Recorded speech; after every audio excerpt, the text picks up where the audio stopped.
क्या हाल चाल है। कल जो है कहाँ तक बताए थे? 1906 तक बता दिए थे। 1906 के कांग्रेस के वार्षिक अधिवेशन तक जो है हम आपको बता दिए थे। आज के सेशन में 1907 और उससे आगे के कांग्रेस के वार्षिक अधिवेशन में हम लोग जानेंगे। और कल जो है जब याद करवाने लगे थे तो कुछ लोग पीछे से निकल गए थे। याद तो लगता है 1896 तक में करवाए थे, उसके बाद भी बहुत सारा लिखाए थे, बताए थे। तो जब तक क्लास में छुट्टी करने की घोषणा ना हो जाए तब तक ना निकला कीजिए, स्पेशली पीछे वाले लोग और ऊपर वाले लोगों से कह रहे हैं। अब आपका मन है, आप निकल जाते हैं, अच्छी बात है, ऐसे ही निकल जाया कीजिए, कोई बात नहीं है, बीचे में क्लास को छोड़ करके, समझे। तो 1906 तक बता दिए थे। 2-4-5 क्वेश्चन जो है आपसे पूछ रहे हैं, फटाफट जवाब दीजिए, समझे, नहीं तो कुटाई खाइए। जिसको बुला रहे हैं आ जाइए प्रेम से सामने।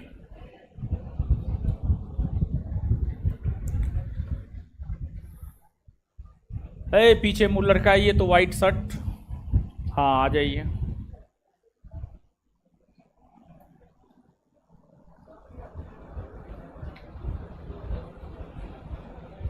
ब्लैक शर्ट आ जाइए, हाफ शर्ट ब्लैक, हाँ आ जाइए। पठा लाइए तो वहाँ से। बताइए, महात्मा गांधी कांग्रेस के किस वार्षिक अधिवेशन में पहली बार भाग लिए थे? 1901। बैठ जाइए, जाइए।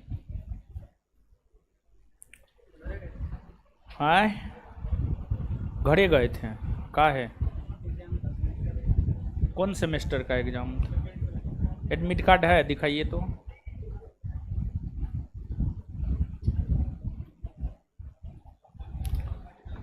चलिए इधर, रेड टी शर्ट आइए तो इधर से, वहाँ पे रेड टी शर्ट आ जाइए। अरे उधर क्या देख रहा है, तुम ही को बुला रहे हैं यार, तुम और ना। अरे तुमको नहीं, उधर इधर वाले को बुला रहे, इधर इधर। क्या तारीख है वो? 16, 18, 19, 20, 22। एग्जाम तो था इसका। क्या नाम है जी आपका? ज्वाला कुमार। बाप रे। डेट ऑफ बर्थ क्या है? 1/4/2003। सेशन क्या है? कौन सा यूनिवर्सिटी है? कहाँ से ही कर रहे हैं जी आप?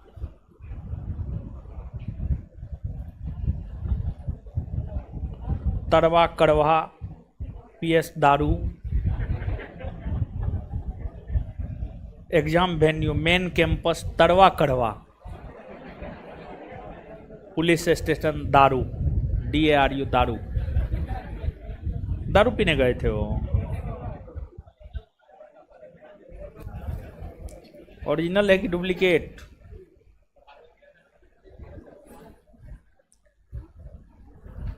अरे आइए ना हो, हम जाएंगे तो नानी याद दिला देंगे। आप अपने आगे वाले को दिखाइए, हाँ दिखाइए दिखाइए उसको, हाँ हाँ आप ही को बुला रहे हैं।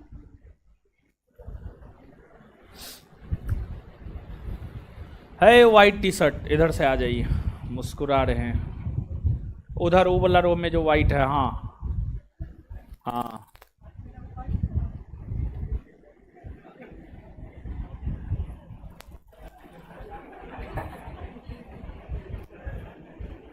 कैसे हैं आप? कैसा चल रहा है सब? कहाँ घर है? मोतिहारी। कब आए हैं पटना? 2 माह हो गए, 2 माह के बाद हम आपको याद आए। आपको आ जाना चाहिए था पहले, लेट कर गए आप ना। अच्छा कोई बात नहीं, एडमिशन लिए? ले लीजिए, पैसा नहीं दीजिएगा तो कैसे हो? कब लीजिएगा एडमिशन? रक्षाबंधन के पहले? पैसा लेकर घर से नहीं आए? घर से जो पैसा लेके आए सब हमको पहले दे दीजिए।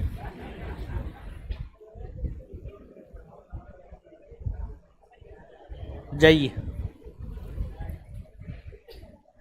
झूठ भी बोल रहा होगा, क्या पता। हाँ, आपका क्या दिक्कत है? आप ठीक है ना?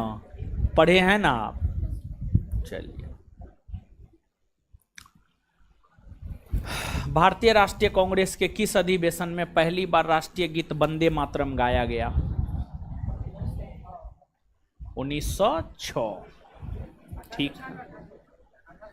1896 में कलकत्ता में हो रहे कांग्रेस के वार्षिक अधिवेशन की अध्यक्षता कौन किया था? ठीक है, बहुत बढ़िया, जाइए। ठीक है। दादा भाई नेहरू, आपको कोई दिक्कत, कोई कहानी? दादा भाई नेरोजी ने कांग्रेस अधिवेशन की अध्यक्षता कितनी बार किया? 3 बार। कब कब?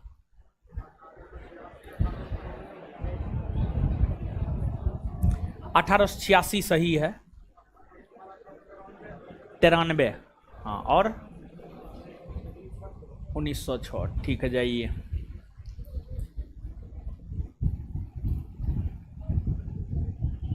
आपको भी कोई कहानी है कि आपकी भी मौसी उसी बीमार थी, उसका इलाज करवाने नहीं गए थे? डेली आते हैं? हाँ ठीक है, तब तो आप अच्छा आदमी हैं। बताइए।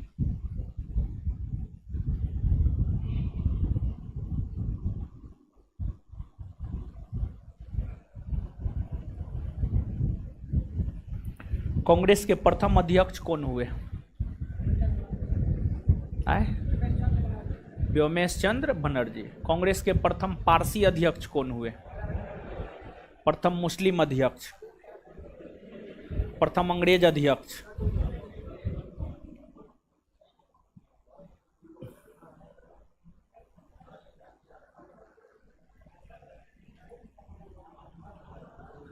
किसको खड़ा करे?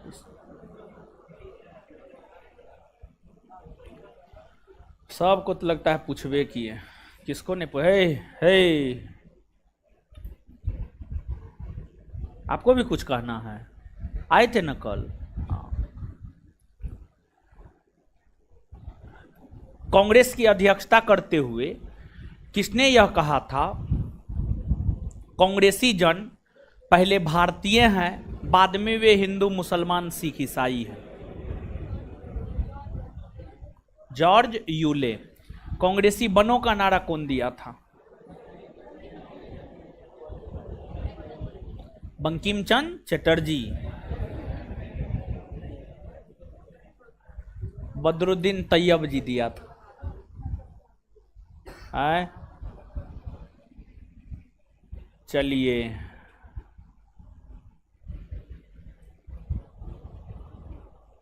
खड़ा होइए आप।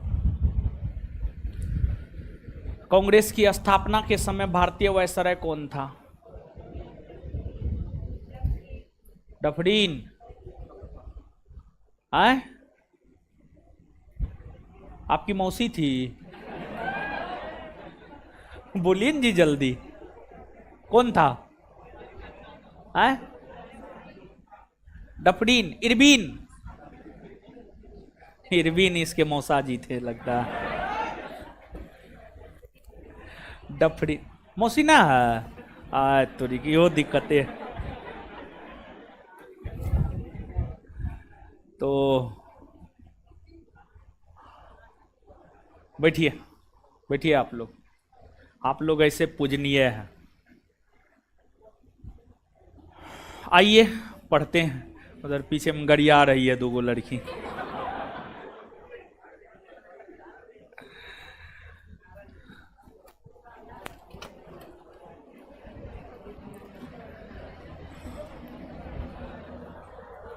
आइए,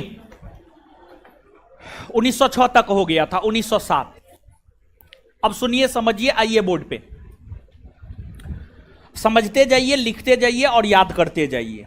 कांग्रेस के महत्वपूर्ण अधिवेशन हम आपको बता रहे हैं। 1906 के बाद कांग्रेस का अगला महत्वपूर्ण अधिवेशन वर्ष 1907 में हुआ और 1907 में कांग्रेस का अधिवेशन गुजरात के सूरत में हुआ। 1907 में कांग्रेस का वार्षिक अधिवेशन गुजरात के सूरत में हुआ। 1907 में गुजरात के सूरत में जो कांग्रेस का वार्षिक अधिवेशन हुआ, इस अधिवेशन में कांग्रेस में पहली बार फूट पड़ी थी। इस अधिवेशन में कांग्रेस में पहली बार फूट पड़ी थी, जिसे इतिहास में सूरत फूट कहा जाता है। जिसे इतिहास में सूरत फूट कहा जाता है, सूरत फूट कहा जाता है, सूरत फूट कहा जाता है। और देखिए हुआ क्या था, कांग्रेस के गरम दल वाले, कांग्रेस में कई विचारधारा के लोग थे। एगो उदारवादी, एगो उग्रवादी, एगो गांधीवादी, एगो समाजवादी, वामपंथी, कई विचारधारा के लोगों का समावेशन कांग्रेस में देखने को मिलता है। तो कांग्रेस में कई वर्ग के लोग थे। हुआ क्या था, वर्ष 1905 में बंगाल का विभाजन हुआ था और 1905 में जो बंगाल का विभाजन हुआ था, बंगाल विभाजन के खिलाफ स्वदेशी आंदोलन प्रारंभ हुए थे और स्वदेशी आंदोलन के नीति का निर्धारण कांग्रेस का अध्यक्ष करता था। तो कांग्रेस के उग्रवादी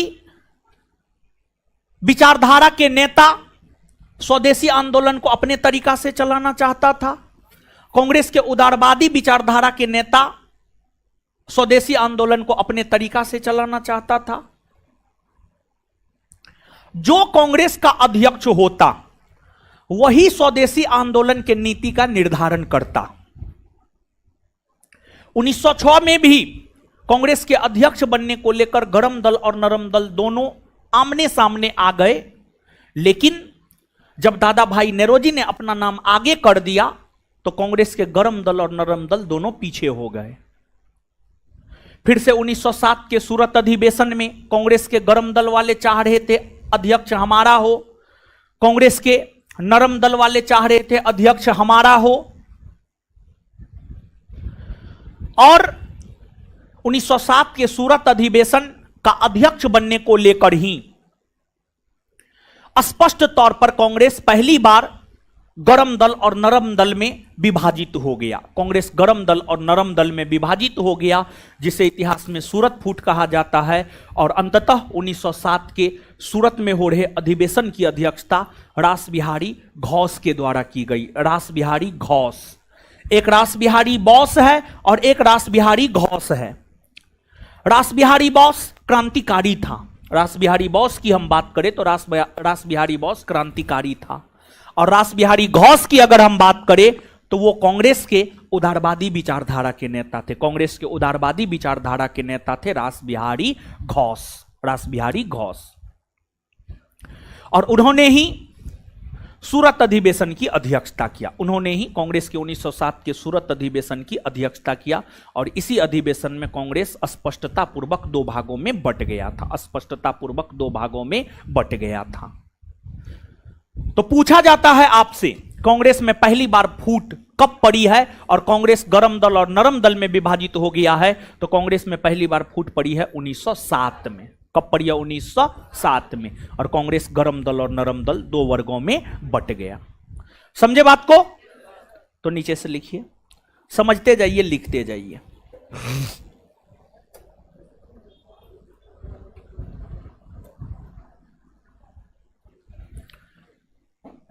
उन्नीस सौ 7 का वार्षिक अधिवेशन।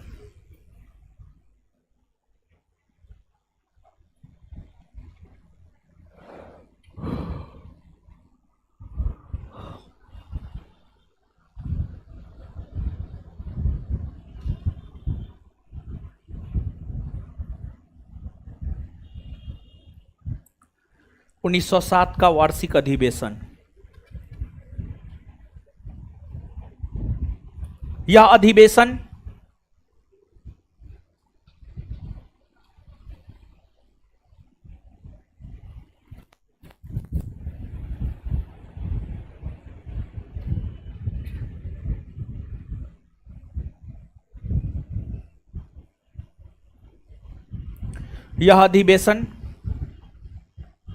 सूरत में आयोजित हुआ।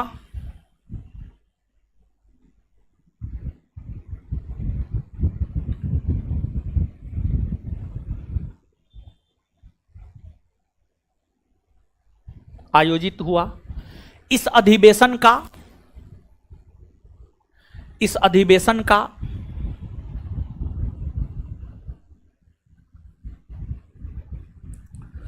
अध्यक्ष बनने को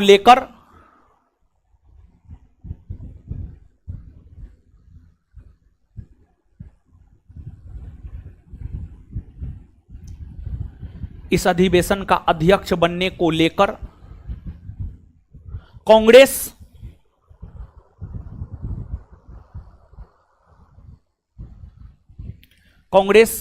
स्पष्ट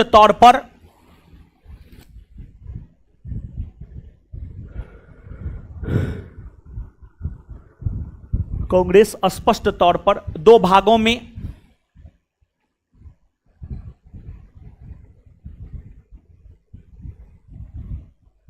विभाजित हो गया।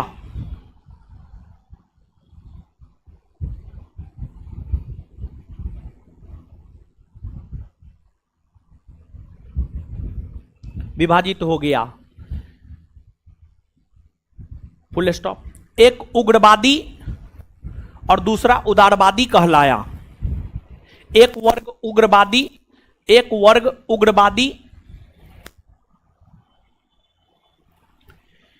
वर्ग उग्रवादी और दूसरा वर्ग उदारवादी कहलाया। एक वर्ग उग्रवादी और दूसरा वर्ग उदारवादी कहलाया।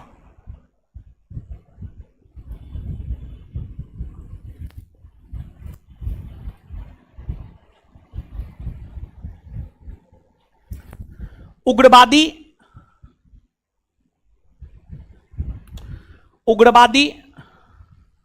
वर्ग के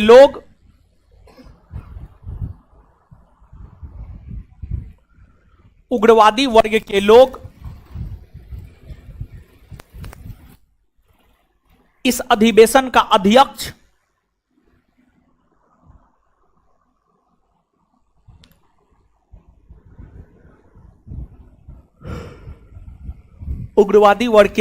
अधिवेशन का अध्यक्ष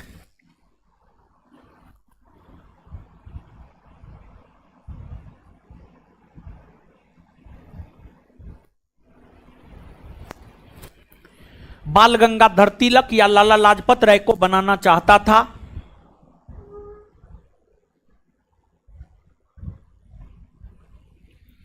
उग्रवादी वर्ग के लोग इस अधिवेशन का अध्यक्ष बाल गंगाधर तिलक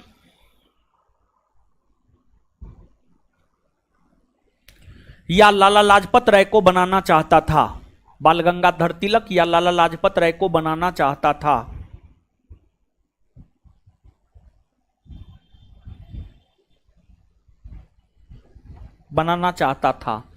लेकिन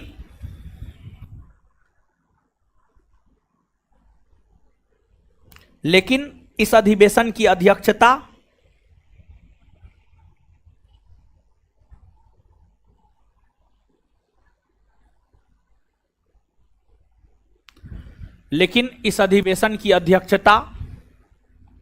रास बिहारी घोष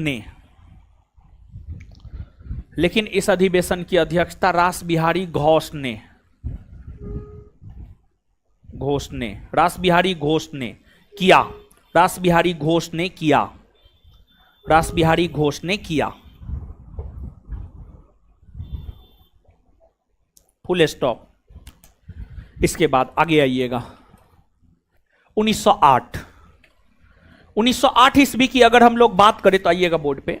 1908 ईस्वी की अगर हम लोग बात करें तो वर्ष 1908 ईस्वी में कांग्रेस का वार्षिक अधिवेशन हुआ मद्रास में। 1908 में कांग्रेस का वार्षिक अधिवेशन हुआ मद्रास में। और 1908 में जो कांग्रेस का वार्षिक अधिवेशन मद्रास में हुआ, मद्रास में हो रहे कांग्रेस के इस वार्षिक अधिवेशन की अध्यक्षता, मद्रास में हो रहे कांग्रेस के इस वार्षिक अधिवेशन की अध्यक्षता रासबिहारी घोष के द्वारा ही किया गया। रासबिहारी घोष के द्वारा ही जो है कांग्रेस के इस अधिवेशन की भी अध्यक्षता की गई। और इस अधिवेशन के दौरान ही कांग्रेस के लिए एक संविधान का निर्माण किया गया था। 1908 के मद्रास अधिवेशन के दौरान ही कांग्रेस के लिए एक संविधान का निर्माण किया गया था। फिर इसके बाद 1909 की अगर हम लोग बात करें तो 1909 में कांग्रेस का वार्षिक अधिवेशन हुआ लाहौर में। 1909 में जो कांग्रेस का वार्षिक अधिवेशन लाहौर में हुआ, इस अधिवेशन की अध्यक्षता किया मदन मोहन मालवीय ने। इस अधिवेशन की अध्यक्षता मदन मोहन मालवीय ने किया। और इस अधिवेशन के दौरान ही भारत का सबसे लोकप्रिय वायसराय लॉर्ड रिपन को घोषित किया गया था। 1909 के लाहौर अधिवेशन के दौरान ही भारत का सबसे लोकप्रिय वायसराय लॉर्ड रिपन को घोषित किया गया था। फिर वर्ष 1910 की अगर हम बात करें तो 1910 में कांग्रेस का वार्षिक अधिवेशन हुआ इलाहाबाद में। 1910 में कांग्रेस का वार्षिक अधिवेशन इलाहाबाद में हुआ और इलाहाबाद में हो रहे वार्षिक अधिवेशन की अध्यक्षता विलियम बेडरवर्थ ने किया। और ये वही विलियम बेडरवर्थ है जिन्होंने एओह्यूम की जीवनी लिखने का काम किया है। तो एओह्यूम ने कभी भी कांग्रेस के वार्षिक अधिवेशन की अध्यक्षता नहीं की है, लेकिन हम आपको बताए थे एओह्यूम के जीवनीकार विलियम बेडरवर्थ थे जिन्होंने 2 बार कांग्रेस के वार्षिक अधिवेशन की अध्यक्षता की है। और विलियम बेडरवर्थ ने 1889 मुंबई में हो रहे कांग्रेस के वार्षिक अधिवेशन की अध्यक्षता किया और 1910 में इलाहाबाद में हो रहे कांग्रेस के वार्षिक अधिवेशन की अध्यक्षता किया। इसके बाद वर्ष 1911 में कांग्रेस का वार्षिक अधिवेशन हुआ कोलकाता में। 1911 में जो कांग्रेस का वार्षिक अधिवेशन कोलकाता में हुआ, इस अधिवेशन की अध्यक्षता पंडित विशन नारायण धर ने किया था। इस अधिवेशन की अध्यक्षता अगर देखा जाए तो इस अधिवेशन की अध्यक्षता पंडित विशन नारायण धर ने जो है आपको इस अधिवेशन की अध्यक्षता किया। और इस अधिवेशन के दौरान ही भारत का राष्ट्रगान जनगण मन है जिसकी रचना रविन्द्रनाथ टैगोर ने किया है, वो पहली बार 1911 के कांग्रेस के कोलकाता अधिवेशन के दौरान ही गाया गया था। 1911 के कोलकाता अधिवेशन के दौरान ही पहली बार जो है आपको गाया गया था। यहां से आगे हम लोग जानेंगे, लेकिन उससे पहले लिखिएगा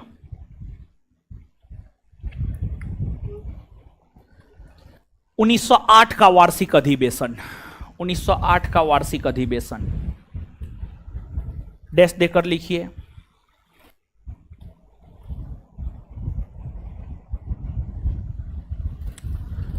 कांग्रेस का यह वार्षिक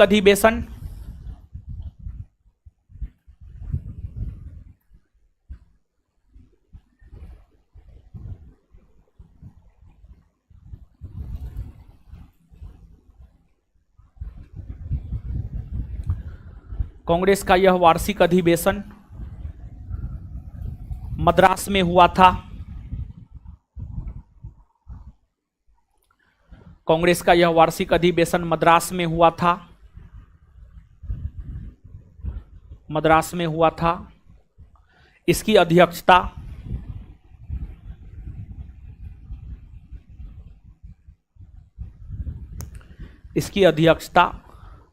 रासबिहारी घोष ने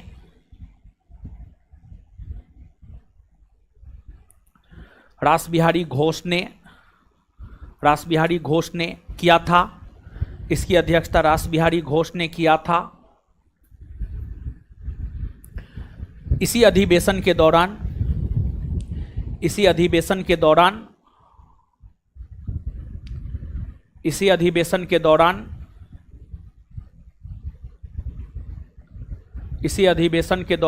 कांग्रेस के लिए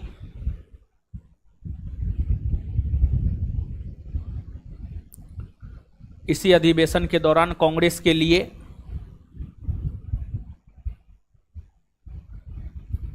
संविधान का निर्माण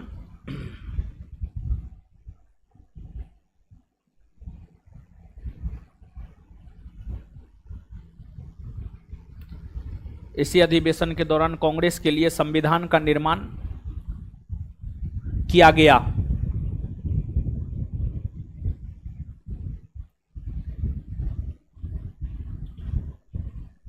आगे 1909 का वार्षिक अधिवेशन।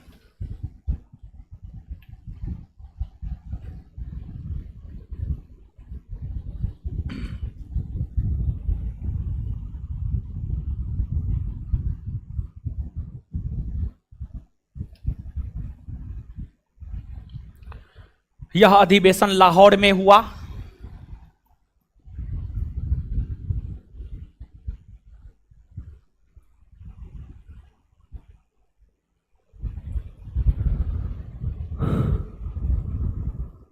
यह अधिवेशन लाहौर में हुआ।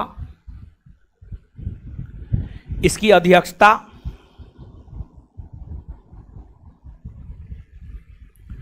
यह अधिवेशन लाहौर में हुआ। इसकी अध्यक्षता यह अधिवेशन लाहौर में हुआ। इसकी अध्यक्षता मदन मोहन मालवीय ने किया। इसकी अध्यक्षता मदन मोहन मालवीय ने किया। इसकी अध्यक्षता मदन मोहन मालवीय ने किया। Full stop. मदन मोहन मालवीय ने किया। Full stop. इस अधिवेशन के दौरान ही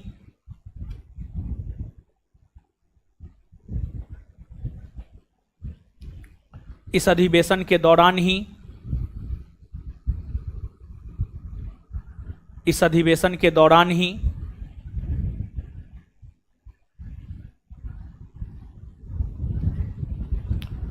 लॉर्ड रिपन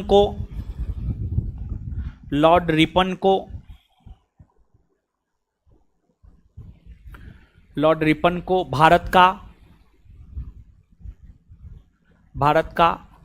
सबसे लोकप्रिय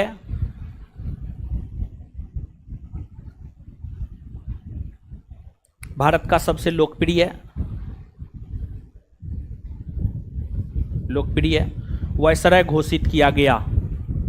भारत का सबसे लोकप्रिय वायसराय घोषित किया गया। भारत का सबसे लोकप्रिय वायसराय घोषित किया गया। भारत का सबसे लोकप्रिय वायसराय घोषित किया गया।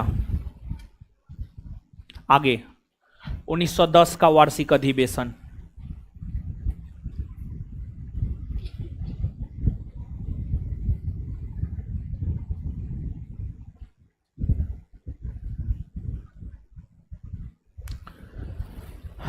(1910) का वार्षिक अधिवेशन डैश देकर।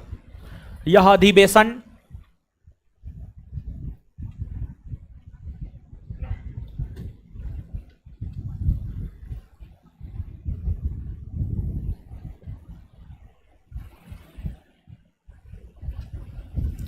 इलाहाबाद में हुआ था।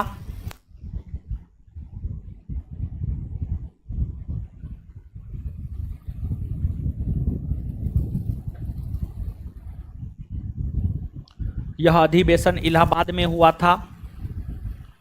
इसकी अध्यक्षता विलियम वेडरवर्थ ने। इसकी अध्यक्षता विलियम वेडरवर्थ ने। इसकी अध्यक्षता विलियम वेडरवर्थ ने की है।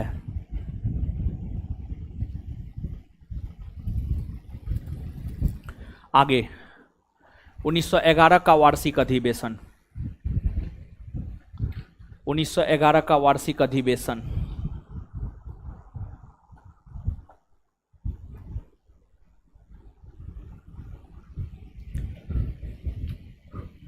(1911) का वार्षिक अधिवेशन लिखिएगा। कांग्रेस का यह वार्षिक अधिवेशन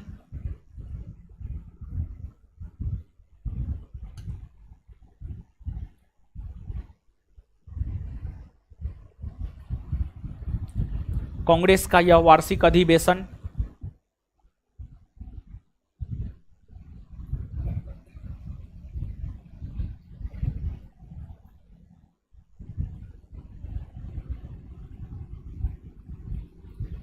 कोलकाता में हुआ है।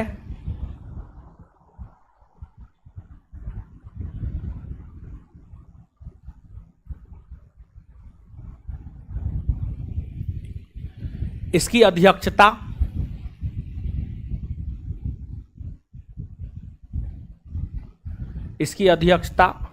पंडित विशन नारायण धर ने किया है। इसकी अध्यक्षता पंडित विशन नारायण धर ने किया है। पंडित विशन नारायण धर ने किया है।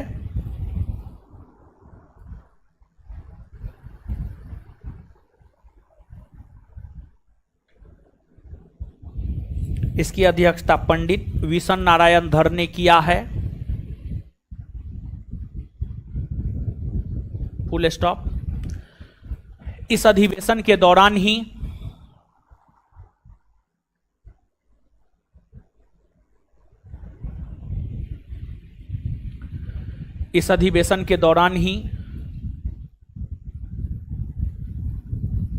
भारत का राष्ट्रगान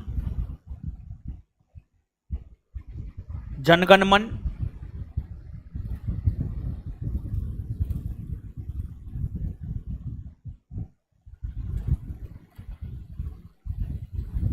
इस अधिवेशन के दौरान ही भारत का राष्ट्रगान जनगण मन पहली बार गाया गया था।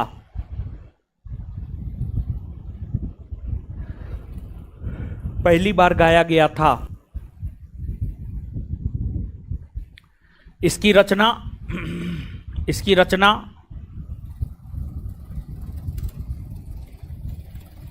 रविंद्रनाथ टैगोर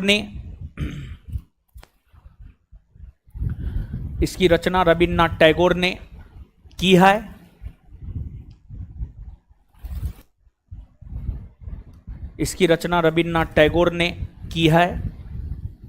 चलिए आगे आइए। यहां तक समझा दिए थे, लिखा दिए हैं, आगे आइए। इसके बाद आगे देखिएगा। 1911 के बाद वर्ष 1912 की अगर आप बात करेंगे तो वर्ष 1912 में पहली बार बिहार में कांग्रेस का वार्षिक अधिवेशन आयोजित हुआ। 1912 में पहली बार बिहार में कांग्रेस का वार्षिक अधिवेशन आयोजित हुआ और 1912 में बिहार के पटना के बांकीपुर में कांग्रेस का वार्षिक अधिवेशन आयोजित हुआ।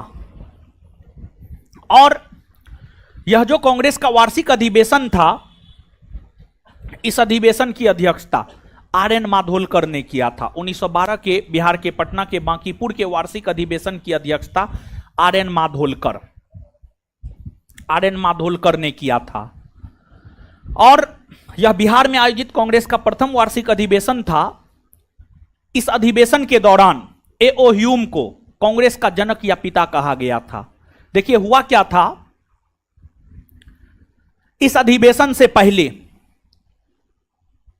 कांग्रेस के संस्थापक ए.ओ. ह्यूम का निधन हो गया था। इस अधिवेशन के दौरान ही ए.ओ. ह्यूम को श्रद्धांजलि प्रदान की गई और साथ ही साथ ए.ओ. ह्यूम को कांग्रेस का जनक या पिता कहा गया। इसके बाद 13-14 इन सभी वार्षिक अधिवेशन का कोई खास महत्व नहीं है। इसके बाद वर्ष 1915 की अगर आप बात करेंगे तो 1915 में कांग्रेस का वार्षिक अधिवेशन हुआ मुंबई में।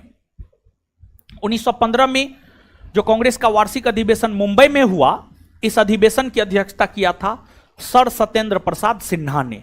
1915 के कांग्रेस के मुंबई अधिवेशन की अध्यक्षता सर सत्येंद्र प्रसाद सिन्हा ने किया। और इस अधिवेशन के दौरान, इस अधिवेशन का ऐतिहासिक महत्व इसलिए है क्योंकि इस अधिवेशन के दौरान भारत के वायसराय लॉर्ड वेलिंगटन कांग्रेस के वार्षिक अधिवेशन में भाग लेने का काम किया था। देखिए हम आपको भारत के गवर्नर जनरल, भारत के वायसराय पढ़ाए हैं, उसमें लॉर्ड वेलिंगटन 1931 से 1936 तक भारत के वायसराय पद पर रहे हैं। तो लॉर्ड वेलिंगटन 1915 के कांग्रेस के मुंबई अधिवेशन में भाग लिया था। पूछा जाता है, पूछा गया है, तो इसी वजह से इस अधिवेशन का कुछ ऐतिहासिक महत्व हो जाता है। इसके बाद वर्ष 1916 में कांग्रेस का वार्षिक अधिवेशन हुआ लखनऊ में। 1916 में कांग्रेस का वार्षिक अधिवेशन लखनऊ में हुआ, और लखनऊ में जो कांग्रेस का वार्षिक अधिवेशन 1916 में हुआ, इसकी अध्यक्षता एसी मजूमदार, इसकी अध्यक्षता किया था एसी मजूमदार। एसी मजूमदार ने कांग्रेस के इस अधिवेशन की अध्यक्षता किया। अंबिका चरण मजूमदार ने कांग्रेस के इस अधिवेशन की अध्यक्षता किया। और इस अधिवेशन का कई दृष्टिकोण से काफी ज्यादा महत्व है। तो इस अधिवेशन का कई दृष्टिकोण से जो काफी ज्यादा महत्व है वो आगे हम आपको बताएंगे, लेकिन उससे पहले आप नोट डाउन कीजिए। 1912 का वार्षिक अधिवेशन,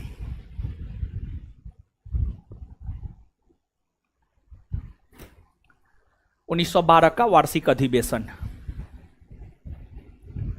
1912 का वार्षिक अधिवेशन, डैश देकर लिखिए। कांग्रेस का यह अधिवेशन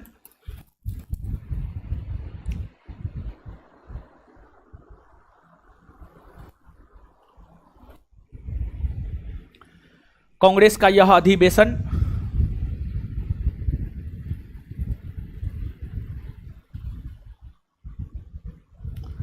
पटना के बांकीपुर में हुआ।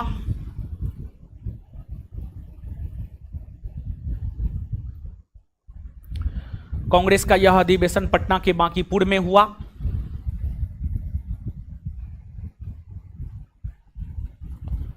Full stop. बिहार में होने वाला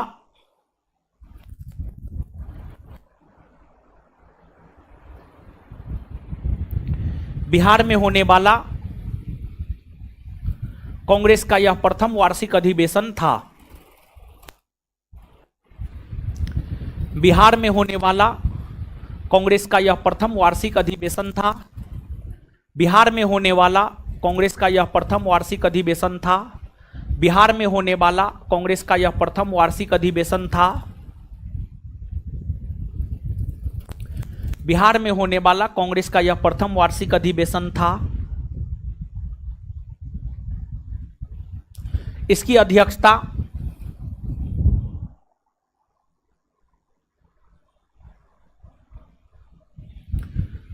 आर.एन. माधोलकर ने, इसकी अध्यक्षता R.N. माधोलकर, इसकी अध्यक्षता आर.एन. माधोलकर ने, इसकी अध्यक्षता आर.एन. माधोलकर ने किया था। इसकी अध्यक्षता आर.एन. माधोलकर ने किया था।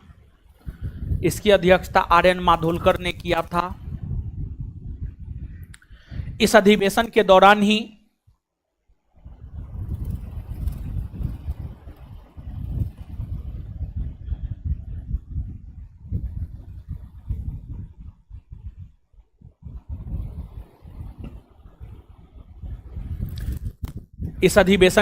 ही कांग्रेस के जनक या पिता की उपाधि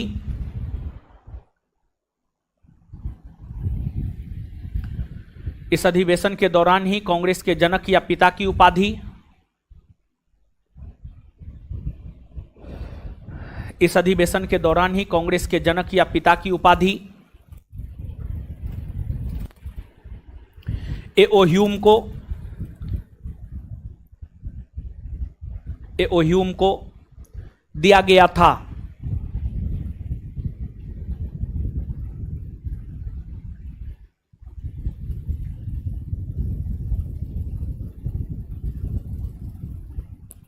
चलिए 1915 का वार्षिक अधिवेशन,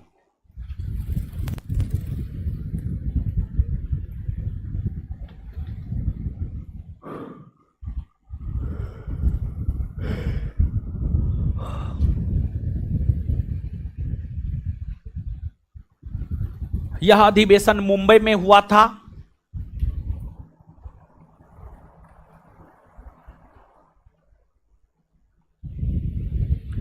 यह अधिवेशन मुंबई में हुआ था।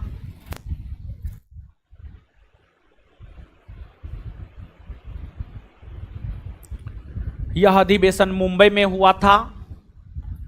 इसकी अध्यक्षता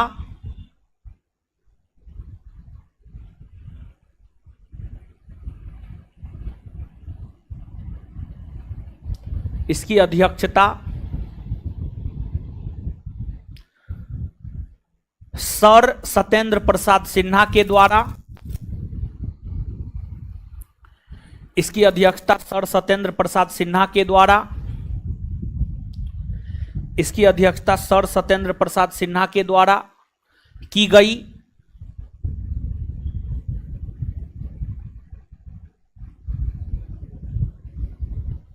सर सत्येंद्र प्रसाद सिन्हा के द्वारा की गई।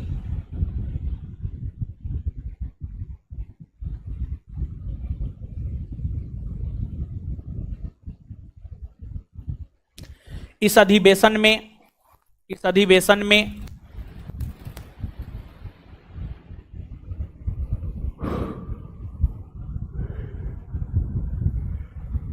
भारतीय वायसराय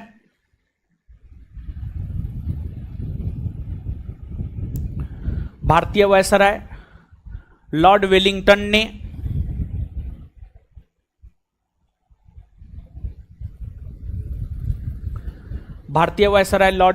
ने भाग लिया था।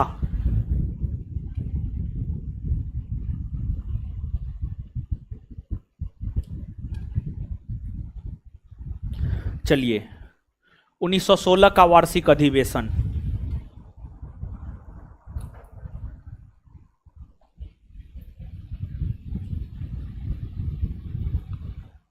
यह अधिवेशन लखनऊ में हुआ था।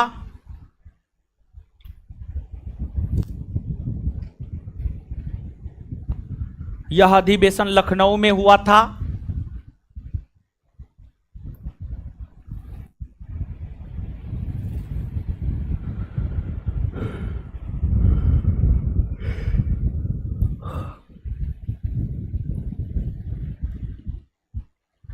इसकी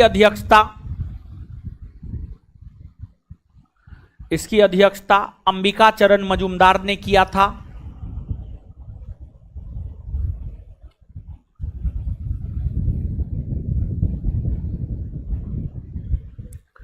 इसकी अध्यक्षता अंबिका चरण मजूमदार ने किया था। इसकी अध्यक्षता अंबिका चरण मजूमदार ने किया था।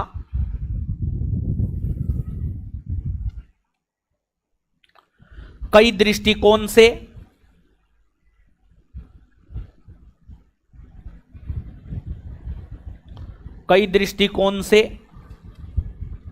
इस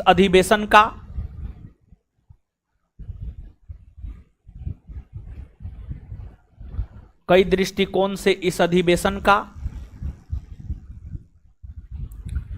काफी महत्व रहा है, जो निम्न है।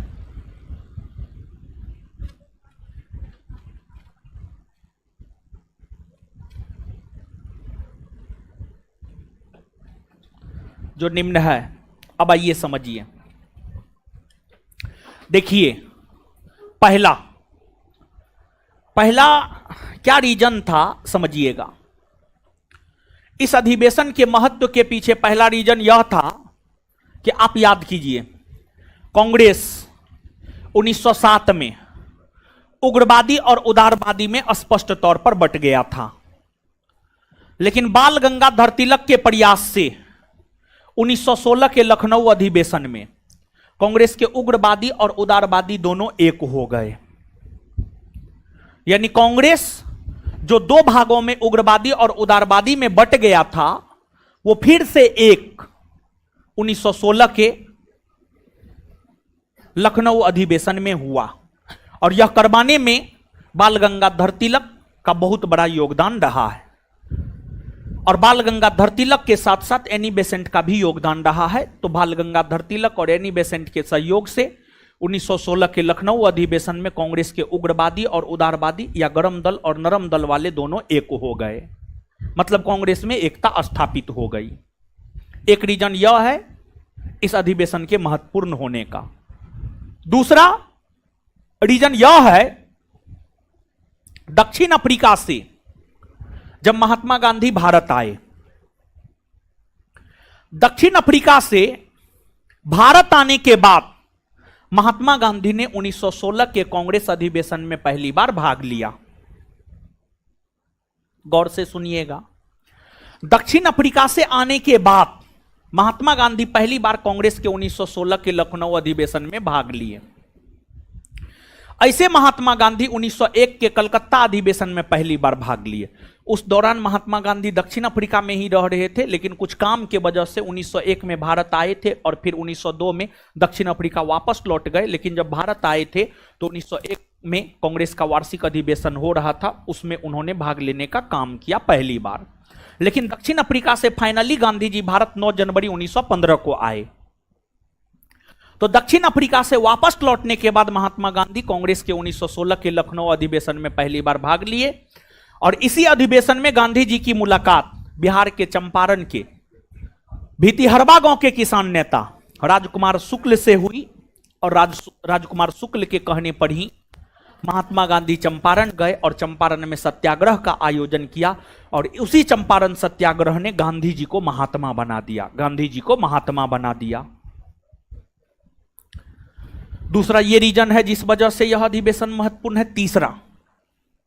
तीसरा रीजन यह है कि इस अधिवेशन के दौरान ही बाल गंगाधर तिलक ने एक नारा दिया था, स्वराज हमारा जन्मसिद्ध अधिकार है और हम इसे लेकर रहेंगे। स्वराज हमारा जन्मसिद्ध अधिकार है और हम इसे लेकर रहेंगे। और अगला रीजन यह है 1916 के लखनऊ अधिवेशन में कांग्रेस और मुस्लिम लीग के बीच समझौता हुआ। 1916 के लखनऊ अधिवेशन में ही कांग्रेस और मुस्लिम लीग के बीच समझौता हुआ, जिसे लखनऊ समझौता कहा जाता है। देखिए हुआ क्या था, आप चीजों को समझिएगा। हुआ यह था, जिस प्रकार 1885 में भारतीय राष्ट्रीय कांग्रेस की स्थापना हुई, जिस प्रकार 1885 में भारतीय राष्ट्रीय कांग्रेस की स्थापना हुई, उसी प्रकार वर्ष 1906 में मुस्लिम लीग की स्थापना हुई। मुस्लिम लीग का भी वार्षिक अधिवेशन प्रत्येक वर्ष आयोजित होता था। 1908 में मुस्लिम लीग का वार्षिक अधिवेशन अमृतसर में हुआ और उस वार्षिक अधिवेशन में मुस्लिम लीग ने अंग्रेजी सरकार से यह मांग किया कि मुसलमानों को पृथक निर्वाचन का अधिकार दिया जाए। 1908 के मुस्लिम लीग के अमृतसर के वार्षिक अधिवेशन में मुस्लिम लीग ने यह मांग किया कि मुसलमानों को पृथक निर्वाचन का अधिकार दिया जाए। और फिर 1909 के भारत शासन अधिनियम के तहत ब्रिटिश सरकार ने मुसलमानों को पृथक निर्वाचन का अधिकार दे दिया। और जब ब्रिटिश सरकार ने मुसलमानों को 1909 के भारत शासन अधिनियम के तहत पृथक निर्वाचन का अधिकार दिया, तो इसे कांग्रेस स्वीकार नहीं किया। ब्रिटिश सरकार ने 1909 के भारत शासन अधिनियम के तहत मुसलमानों को जो पृथक निर्वाचन का अधिकार दिया, उसे कांग्रेस स्वीकार नहीं किया, जिस वजह से कांग्रेस और मुस्लिम लीग के संबंध में भी खटास उत्पन्न हो गया था। और फिर आगे चलकर मोहम्मद अली जिन्ना के प्रयास से 1916 के लखनऊ अधिवेशन में कांग्रेस और मुस्लिम लीग के बीच समझौता हुआ, जिसे लखनऊ समझौता कहा जाता है। इस लखनऊ समझौता में यह प्रावधान किया गया, लखनऊ समझौता में यह प्रावधान किया गया कि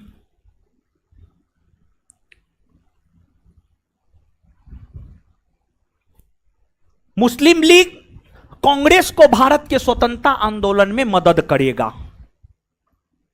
दूसरा प्रावधान यह किया गया, कांग्रेस मुसलमानों को दिए जाने वाले पृथक निर्वाचन के अधिकार को स्वीकार करेगा। और 1916 के लखनऊ समझौता के तहत ही कांग्रेस ने मुसलमानों को दिए जाने वाले पृथक निर्वाचन के अधिकार को स्वीकार किया। और जब कांग्रेस ने मुसलमानों को दिए जाने वाले पृथक निर्वाचन के अधिकार को स्वीकार किया, जब कांग्रेस ने मुसलमानों को दिए जाने वाले पृथक निर्वाचन के अधिकार को स्वीकार किया,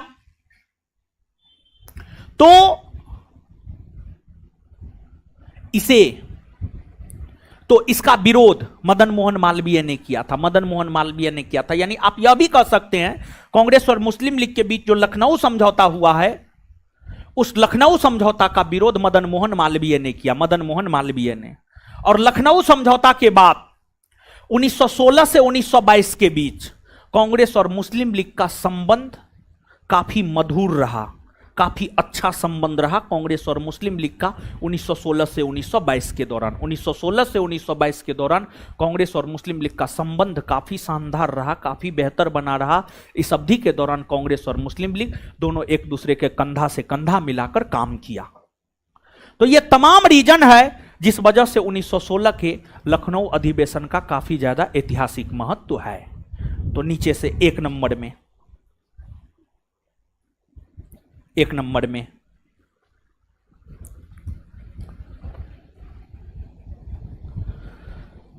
बाल गंगाधर तिलक के प्रयास से, बाल गंगाधर तिलक और एनी बेसेंट के प्रयास से, बाल गंगाधर तिलक और एनी बेसेंट के प्रयास से, पानी पिलाओ तो जी, थोड़ा ठंडा पानी पिलाना, वो गर्म हो गया होगा। ठीक है, बोलो ठंडा पानी लेके आएगा, थोड़ा ठंडा पानी पीने का मन कर रहा है। जानते हैं गर्मी में गर्म पानी पीते पीते जो है ना, ऐसे हम गर्म पानी पीते हैं, सेटिस्फेक्शन नहीं मिलता है, समझे। और गर्म पानी पीना मजबूरी है। अगर गर्म पानी नहीं पिएंगे ना तो गला इतना फ्रेश रहेगा। हमारा गला आप देखते होंगे कि ज़्यादा बैठता न है। उसका रीजन है, भले कितनों चिल्लाएं, उसका रीजन है गर्म पानी का पीना। समझे, गर्म पानी भर दिन पीते रहते हैं, समझे।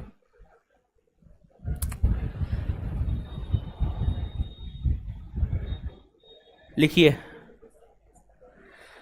बाल गंगाधर तिलक और एनी बेसेंट के प्रयास से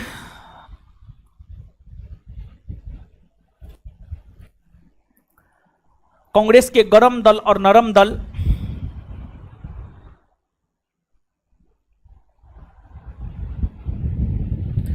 बाल गंगाधर तिलक और एनी बेसेंट के प्रयास से कांग्रेस के गरम दल और नरम दल दोनों एक हो गए।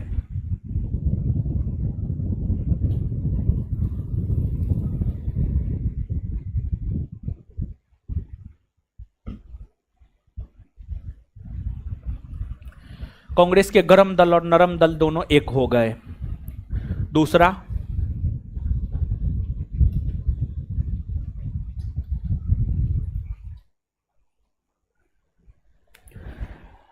इसी अधिवेशन के दौरान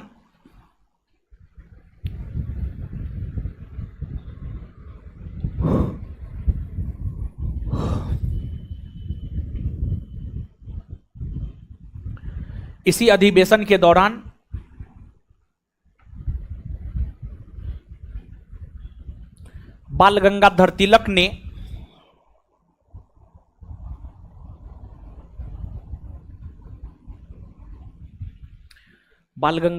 ने यह नारा दिया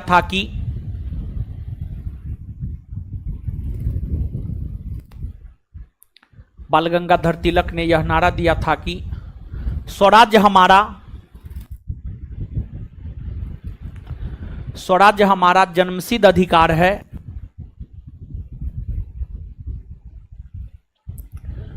स्वराज्य हमारा जन्मसिद्ध अधिकार है और इसे लेकर रहेंगे। स्वराज्य हमारा जन्मसिद्ध अधिकार है और इसे लेकर रहेंगे।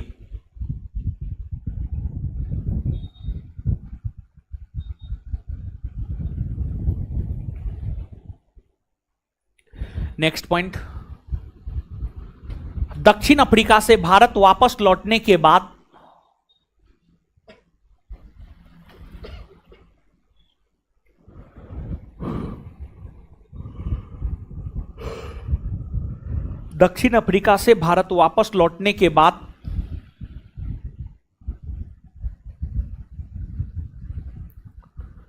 दक्षिण अफ्रीका से भारत वापस लौटने के बाद महात्मा गांधी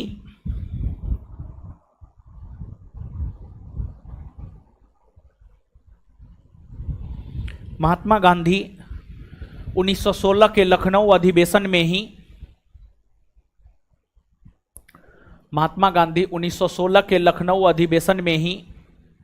महात्मा गांधी 1916 के लखनऊ अधिवेशन में ही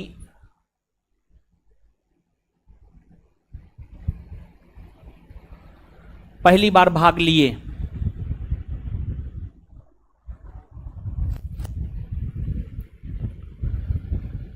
पहली बार भाग लिए। इसी अधिवेशन के दौरान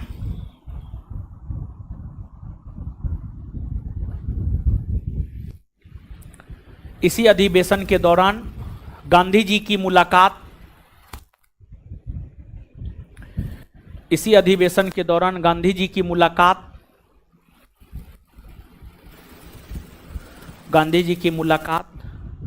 बिहार के चंपारण के किसान नेता, इसी अधिवेशन के दौरान गांधी जी की मुलाकात बिहार के चंपारण के किसान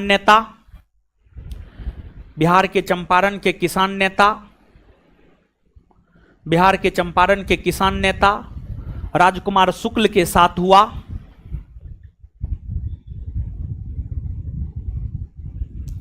बिहार के चंपारण के किसान नेता राजकुमार शुक्ल के साथ हुआ।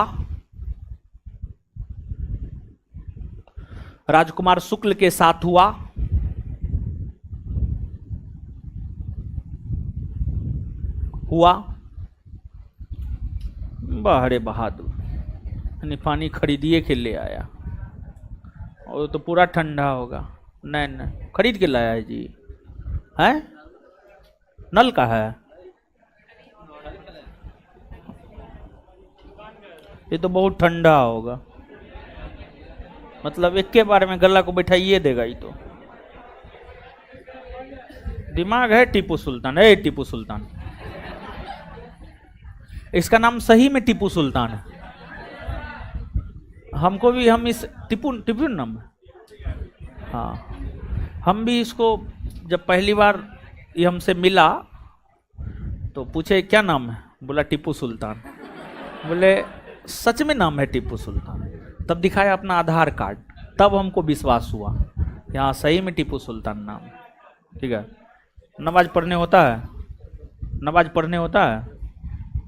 एक दिन में क्या बार नमाज पढ़ते हैं? सही बताइए, क्या बार आप पढ़ते हैं? सिर्फ जुम्मा को पढ़ते हैं, यही ना दिक्कत है महाराज। एक सच्चा मुसलमान को एक दिन में कम से कम 5 बार नमाज अदा करना चाहिए, समझे? एक हिंदू को भी जो है मंदिर में सुबह शाम आरती उतारना चाहिए। आप सच्चा मुसलमान ना है, सिर्फ जुम्मा को, मतलब आज जुम्मा का दिन है। हाँ, आज तो आप पढ़े होंगे। हाँ चलिए ठीक, 5 बार नमाज अदा कीजिए महाराज। पैगंबर हजरत मोहम्मद साहब तो यही कहे हैं, एक सच्चे मुसलमान को कम से कम 5 बार नमाज अदा करना चाहिए। पैगंबर हजरत मोहम्मद साहब के हैं, समझे? हम अपने मन से नहीं बोल रहे हैं टीपू सुल्तान, पैगंबर हजरत मोहम्मद साहब के हैं, उनको जो हम पढ़े हैं उसके अनुसार हम बता रहे हैं।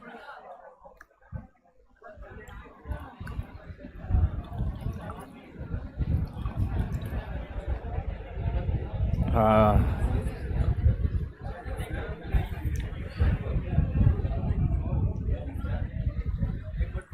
चलिए लिखिए।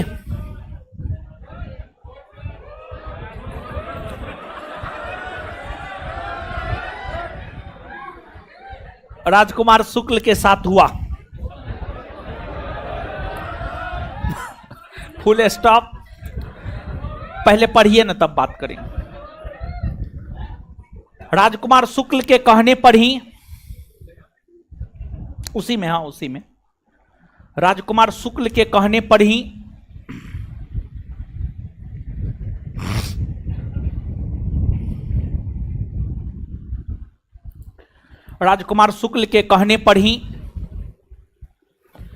महात्मा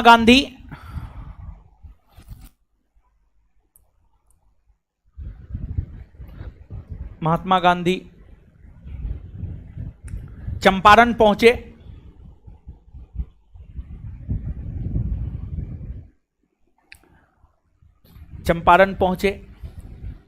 और सत्याग्रह किए।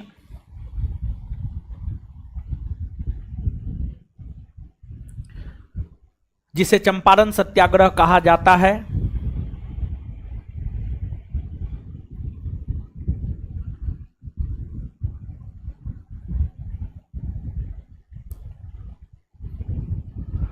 नेक्स्ट पॉइंट, इसी अधिवेशन के दौरान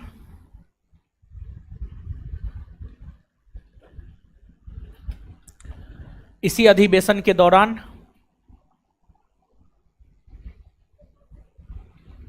इसी अधिवेशन के दौरान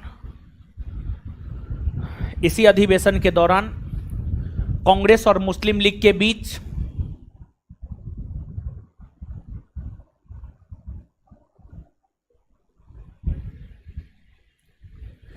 इसी अधिवेशन के दौरान कांग्रेस और मुस्लिम लीग के बीच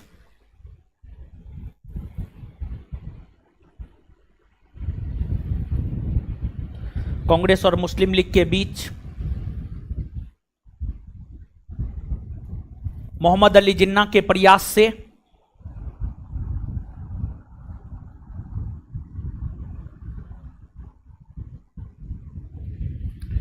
मोहम्मद अली जिन्ना के प्रयास से समझौता हुआ।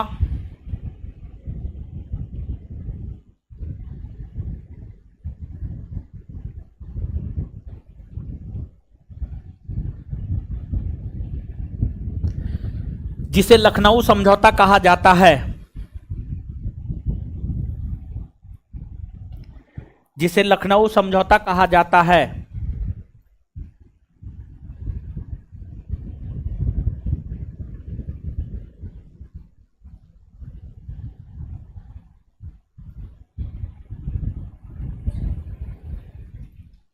लखनऊ समझौता में लखनऊ समझौता के तहत में नहीं, लखनऊ समझौता के तहत लखनऊ समझौता के तहत लखनऊ समझौता के तहत लखनऊ समझौता के तहत कांग्रेस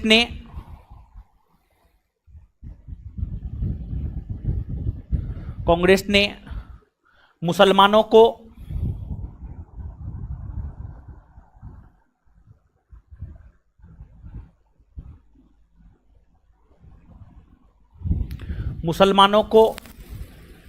दिए जाने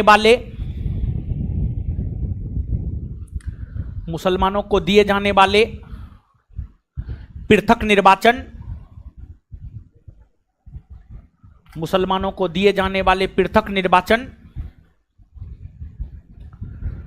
निर्वाचन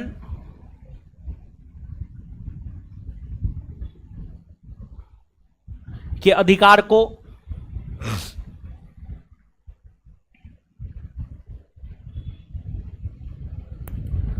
स्वीकृति प्रदान किया।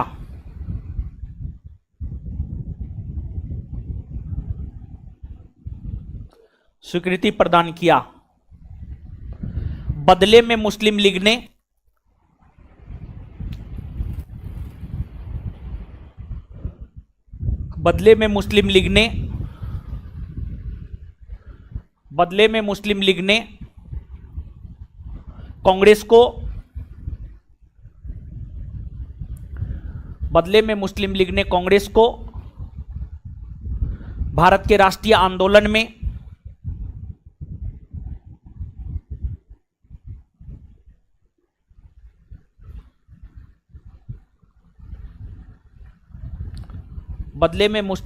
कांग्रेस को भारत के राष्ट्रीय आंदोलन में सहायता प्रदान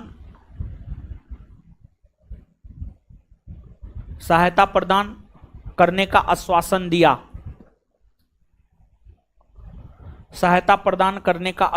दिया।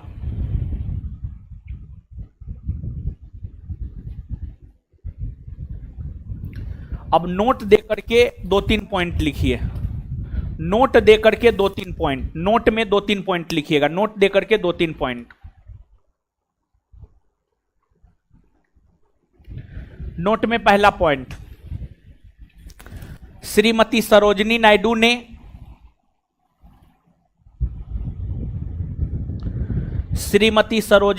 ने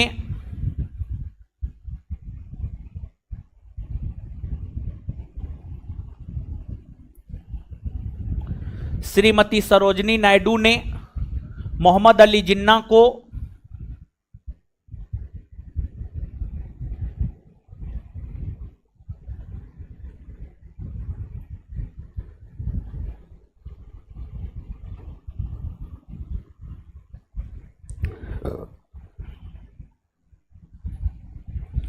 श्रीमती सरोजिनी नायडू ने मोहम्मद अली जिन्ना को हिंदू मुस्लिम एकता का राजदूत कहकर पुकारी।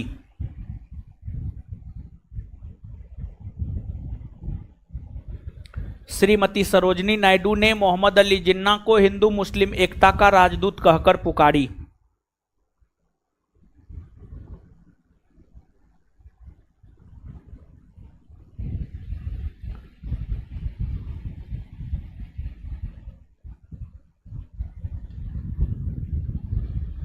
नेक्स्ट पॉइंट,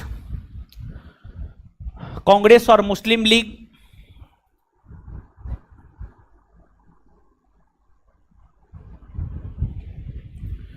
कांग्रेस और मुस्लिम लीग के बीच होने वाले कांग्रेस और मुस्लिम लीग के बीच होने वाले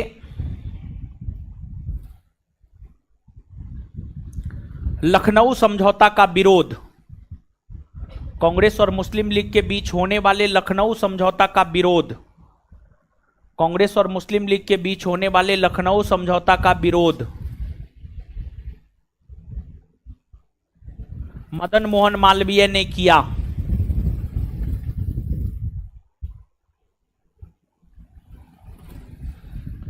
मदन मोहन मालवीय ने किया।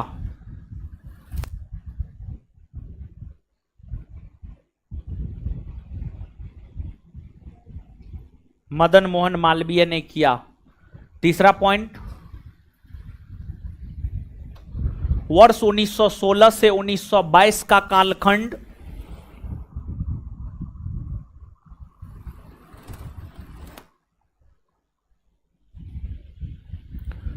वर्ष 1916 से 1922 का कालखंड वर्ष 1916 से 1922 का कालखंड वर्ष 1916 से 1922 का कालखंड कांग्रेस और मुस्लिम लीग के लिए। वर्ष 1916 से 1922 का कालखंड कांग्रेस और मुस्लिम लीग के लिए। कांग्रेस और मुस्लिम लीग के लिए।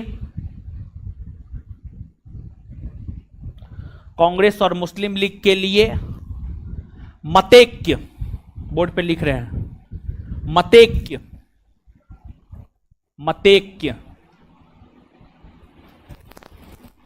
मतैक्य, बोर्ड पे लिखे हैं,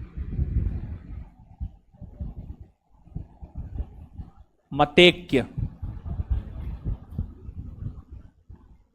अर्थात मित्रता। मतैक्य अर्थात मित्रता। मतैक्य अर्थात मित्रता का कालखंड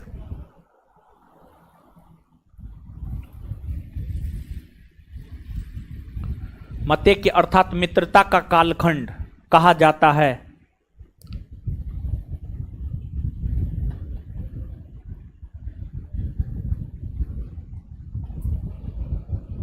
मतैक्य अर्थात मित्रता का कालखंड कहा जाता है। चलिए, हो गया, याद रखिएगा। अब आगे आइए,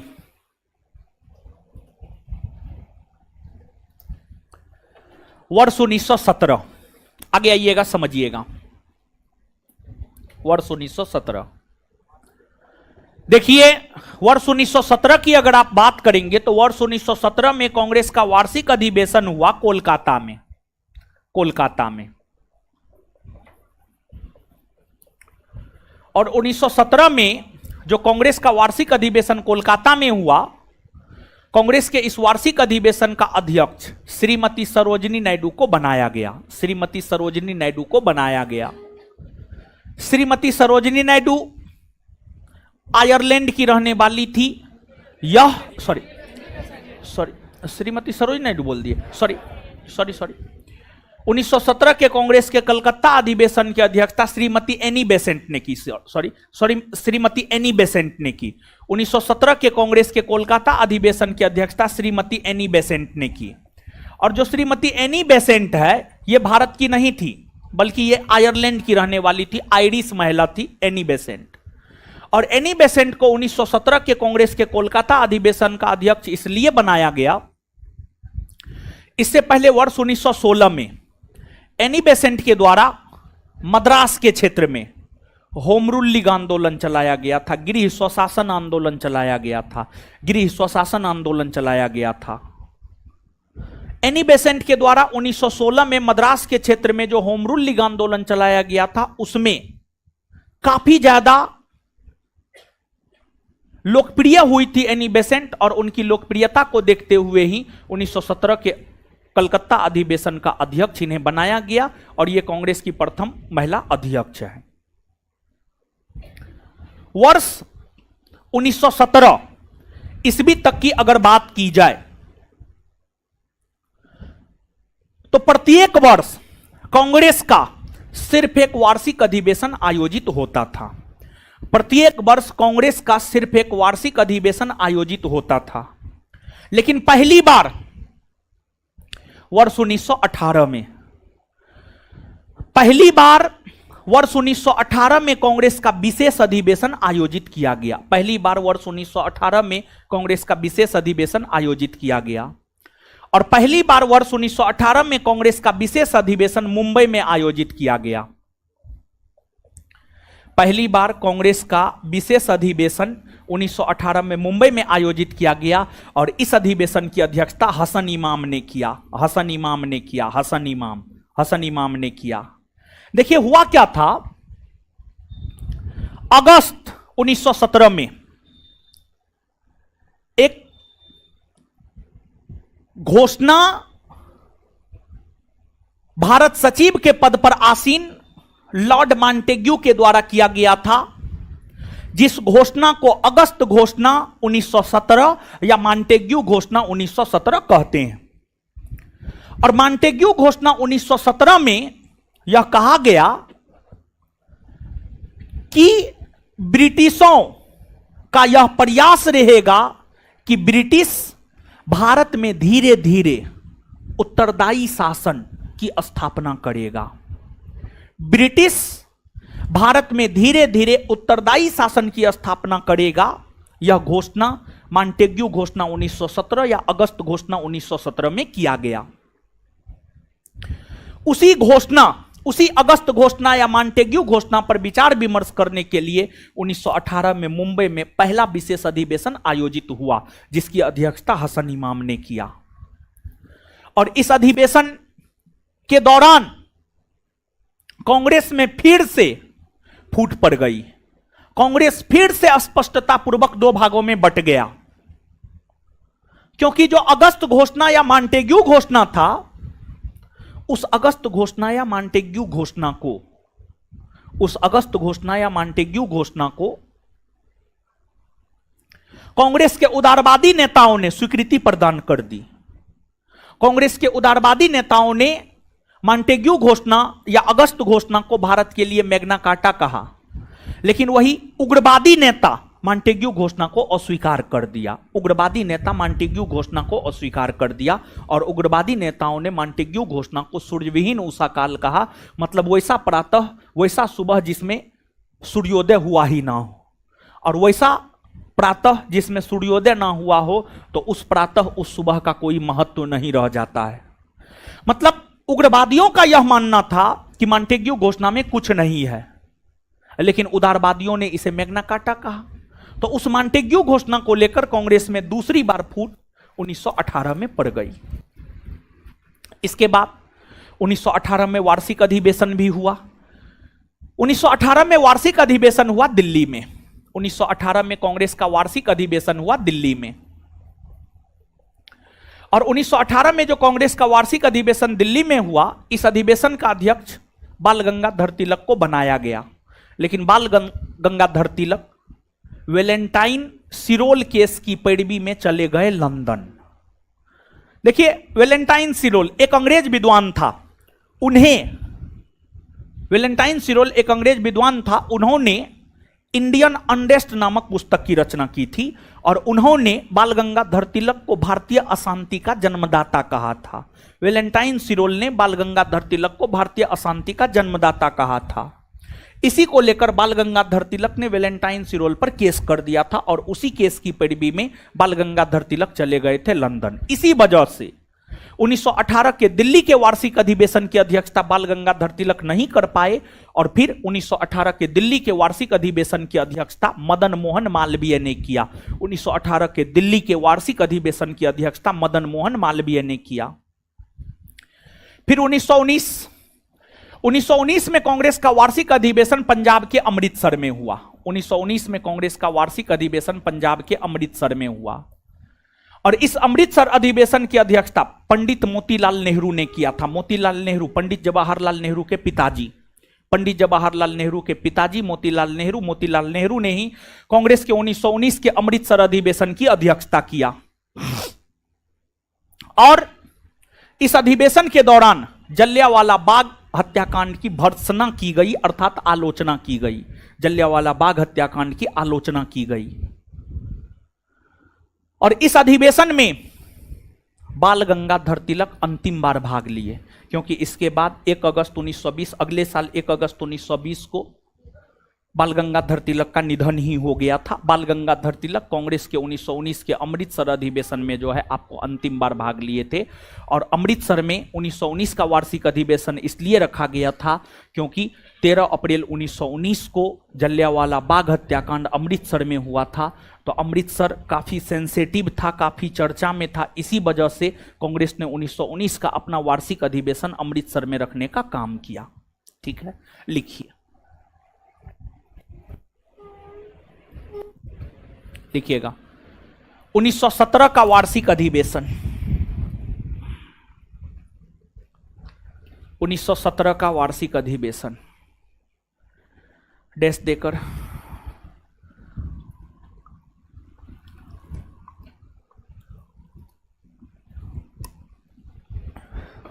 लिखिएगा, डैश देकर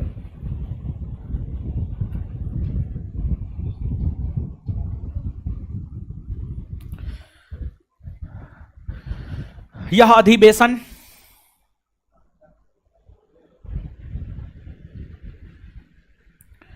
अधिवेशन कोलकाता में हुआ।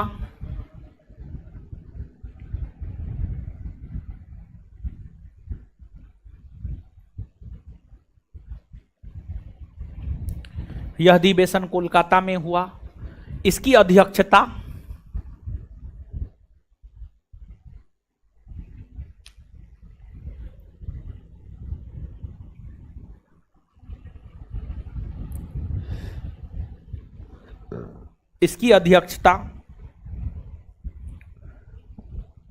श्रीमती एनी बेसेंट ने की।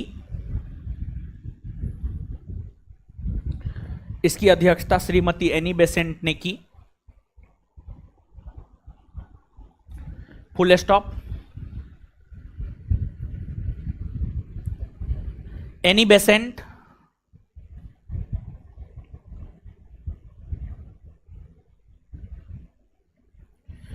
कांग्रेस की अध्यक्ष बनने वाली,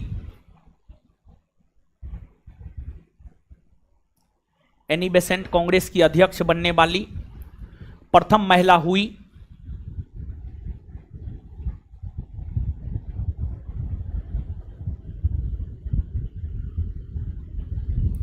एनी बेसेंट कांग्रेस की अध्यक्ष बनने वाली प्रथम महिला हुई।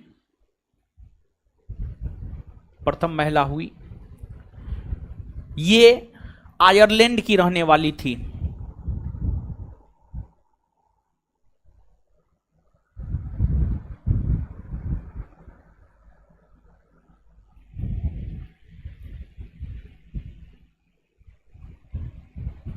ये आयरलैंड की रहने वाली थी। नीचे से हेडिंग मारिएगा विशेष अधिवेशन।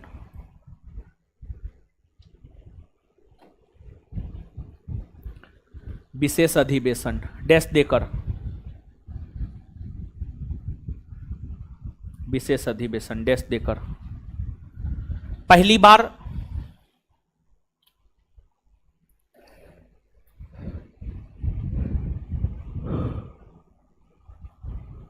पहली बार कांग्रेस का विशेष अधिवेशन,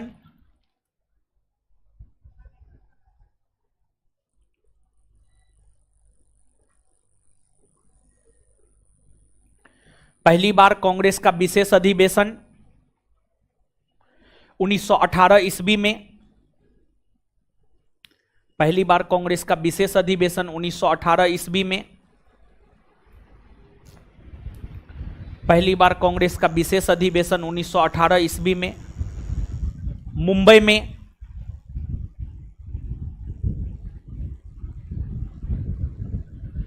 मुंबई में अगस्त घोषणा 1917 पर, मुंबई में अगस्त घोषणा 1917 पर, मुंबई में अगस्त घोषणा 1917 पर विचार विमर्श,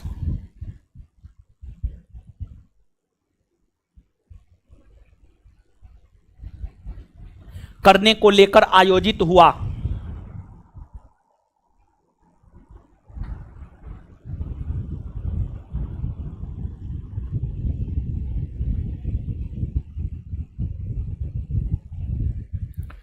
इस अधिवेशन की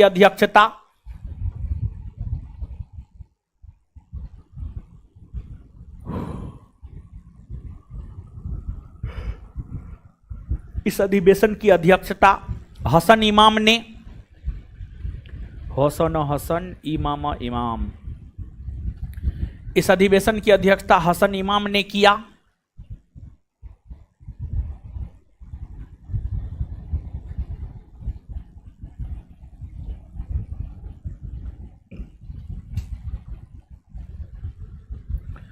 हसन इमाम ने किया।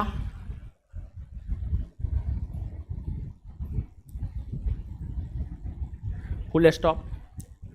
उदारवादी नेताओं ने, कांग्रेस के उसी में कांग्रेस के उदारवादी नेताओं ने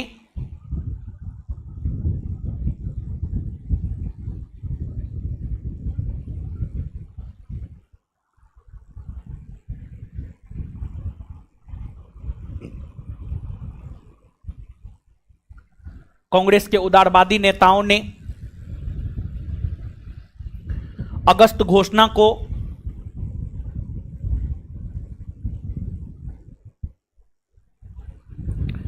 कांग्रेस के उदारवादी नेताओं ने अगस्त घोषणा को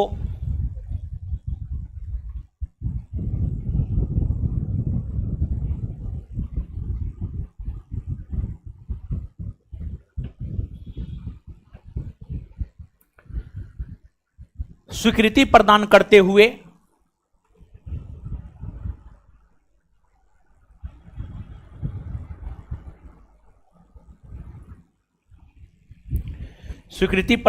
हुए भारत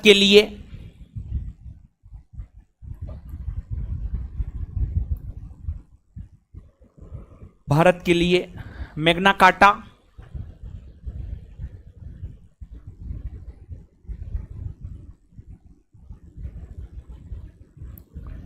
भारत के लिए मैग्ना कार्टा कहा।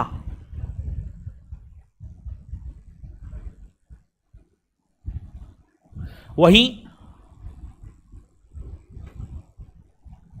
कांग्रेस के उग्रवादी नेताओं ने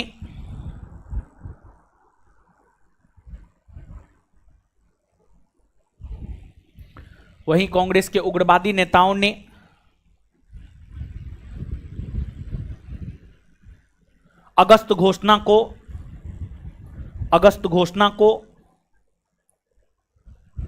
अस्वीकार कर दिया।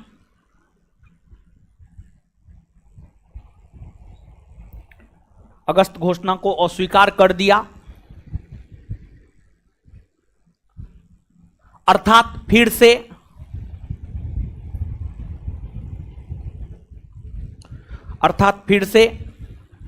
कांग्रेस में विभाजन हो गया। अर्थात फिर से कांग्रेस में विभाजन हो गया।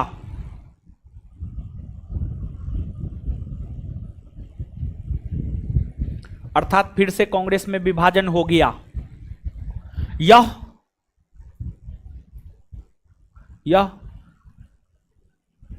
कांग्रेस में होने वाला दूसरी विभाजन यह कांग्रेस में होने वाला दूसरा विभाजन था।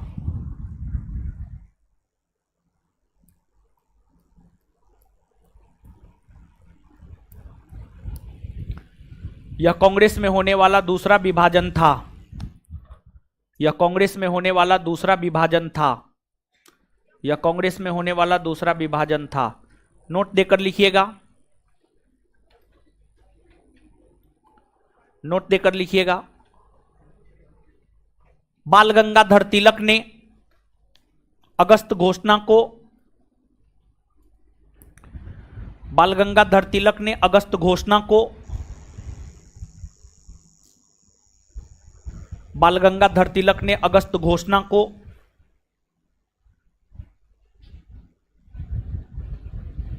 बाल गंगाधर तिलक ने अगस्त घोषणा को सूर्यविहीन उषा काल,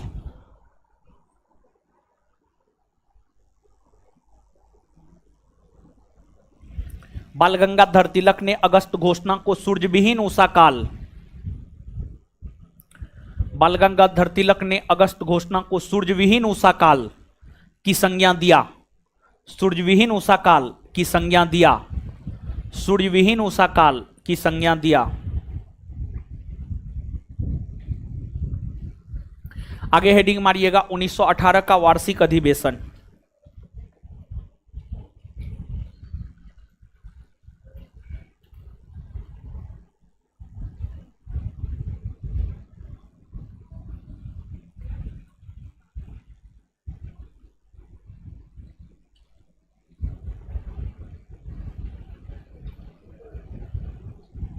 उन्नीस सौ 18 का वार्षिक अधिवेशन। यह अधिवेशन दिल्ली में हुआ।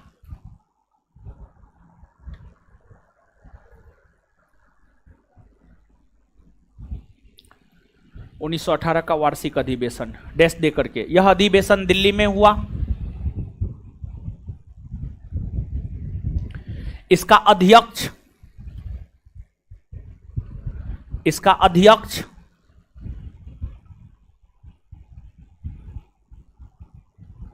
बाल गंगाधर तिलक को बनाया गया था।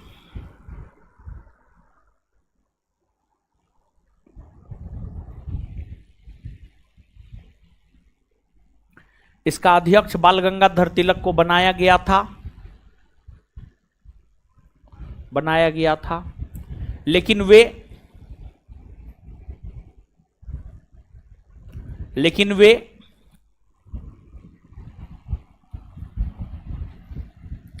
लेकिन वे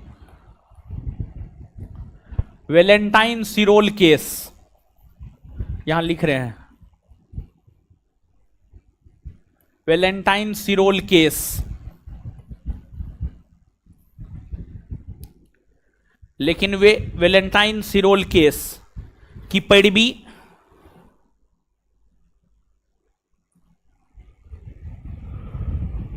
वैलेंटाइन सिरोल केस की पैरवी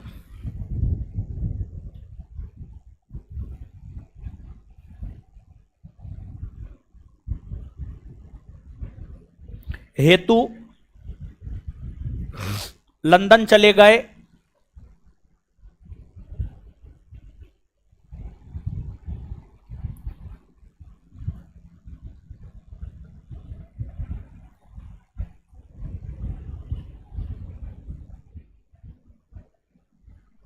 जिस कारण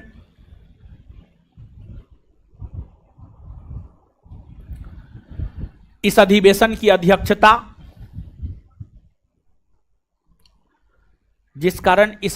की अध्यक्षता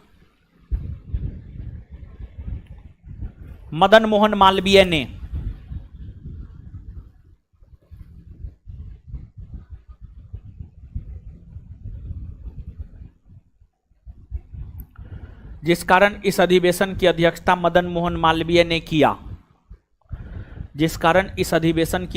मदन मोहन मालवीय ने किया। आगे 1919 का वार्षिक अधिवेशन। 1919 का वार्षिक अधिवेशन। 1919 का वार्षिक अधिवेशन डैश देकर यह अधिवेशन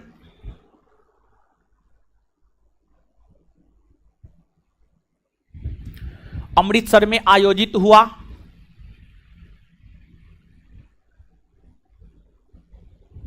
यह अधिवेशन अमृतसर में आयोजित हुआ।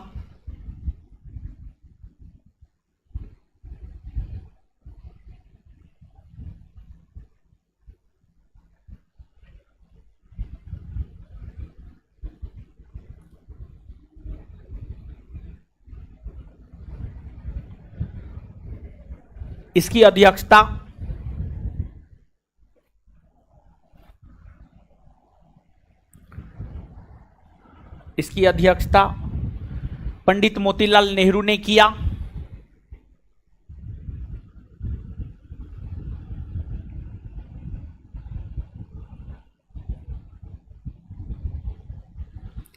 इसकी अध्यक्षता पंडित मोतीलाल नेहरू ने किया।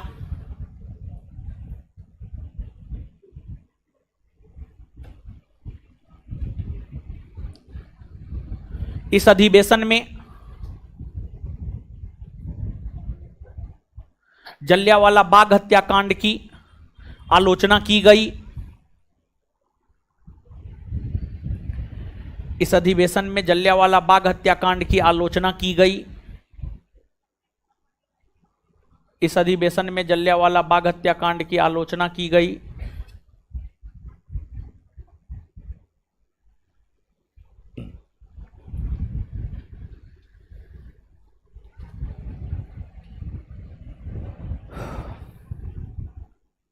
इस अधिवेशन में बाल गंगाधर तिलक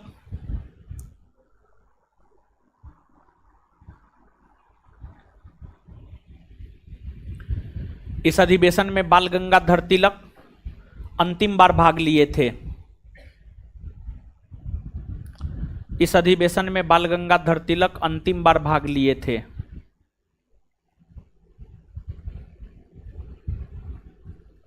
इस अधिवेशन में बाल गंगाधर तिलक अंतिम बार भाग लिए थे। चलिए, जितना समझाए हैं लिखाए हैं पढ़िए तो। आज जितना समझाए हैं लिखाए हैं पढ़िए।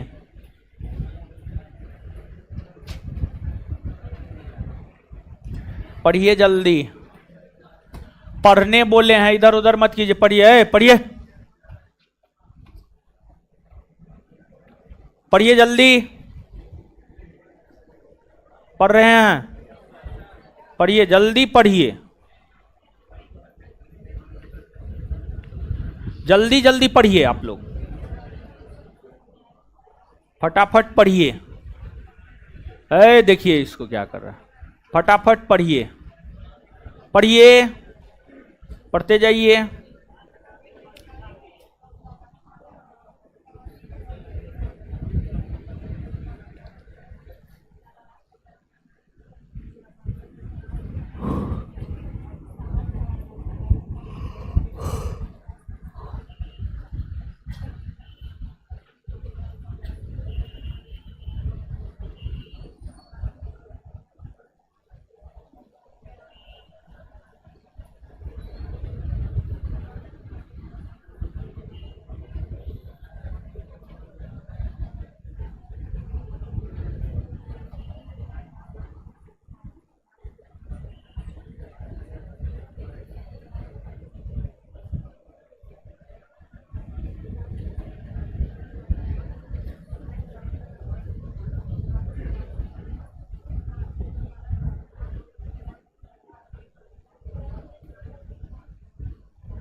पढ़ लिए,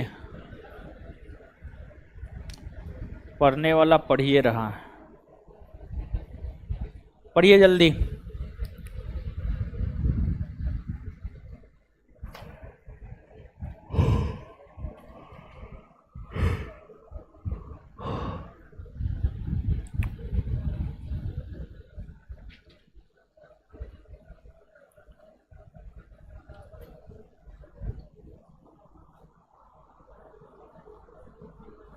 ए, रोइएगा नहीं ना आज, आज छोड़ देंगे 5 मिनट में।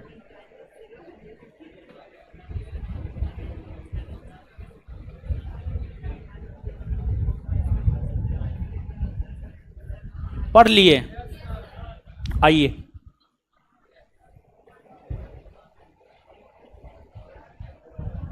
आइए तो याद करते हैं।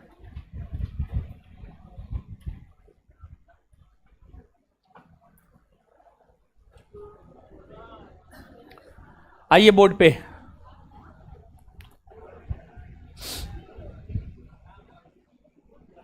उन्नीस सौ सात में कांग्रेस का वार्षिक अधिवेशन कहां हुआ था? कहां हुआ था? अध्यक्षता कौन किया था? रासबिहारी घोष। रासबिहारी 1907 के सूरत अधिवेशन की अध्यक्षता किसने किया? कांग्रेस में पहली बार फूट कब पड़ी है? कांग्रेस में पहली बार फूट कब पड़ी है? 1908 में कांग्रेस का वार्षिक अधिवेशन कहां हुआ? कहां हुआ है? अध्यक्षता किसने किया? अध्यक्षता किसने किया है? कांग्रेस के लिए संविधान का निर्माण किस अधिवेशन में हुआ? 1908 मद्रास। कांग्रेस के लिए संविधान का निर्माण किस अधिवेशन में हुआ? 1908 मद्रास। 1909 में कांग्रेस का वार्षिक अधिवेशन कहां हुआ? कहां हुआ है? अध्यक्षता किसने की है? मदन मोहन। 1909 के कांग्रेस के लाहौर अधिवेशन की अध्यक्षता किसने की है? इस अधिवेशन में कांग्रेस का सबसे लोकप्रिय वायसराय किसे घोषित किया गया? Lord Ripon. 1909 के लाहौर अधिवेशन में कांग्रेस का भारत का सबसे लोकप्रिय वायसराय किसे घोषित किया? किसे घोषित किया गया? आगे 1910 में कांग्रेस का वार्षिक अधिवेशन कहां हुआ? कहां हुआ है? 1910 में कांग्रेस का वार्षिक अधिवेशन कहां हुआ? अध्यक्षता किसने किया? किसने किया है? 1911 में कहां हुआ? 1911। अध्यक्षता कौन किया? पंडित विशन नारायण। भारत के राष्ट्रगान जनगण मन पहली बार किस अधिवेशन में गाया गया? 1911 कोलकाता। भारत का राष्ट्रगान जनगण मन पहली बार किस अधिवेशन में गाया गया? किस अधिवेशन में गाया गया? 1911 कोलकाता। 1911 कोलकाता। 1912 में कांग्रेस का वार्षिक अधिवेशन कहां हुआ?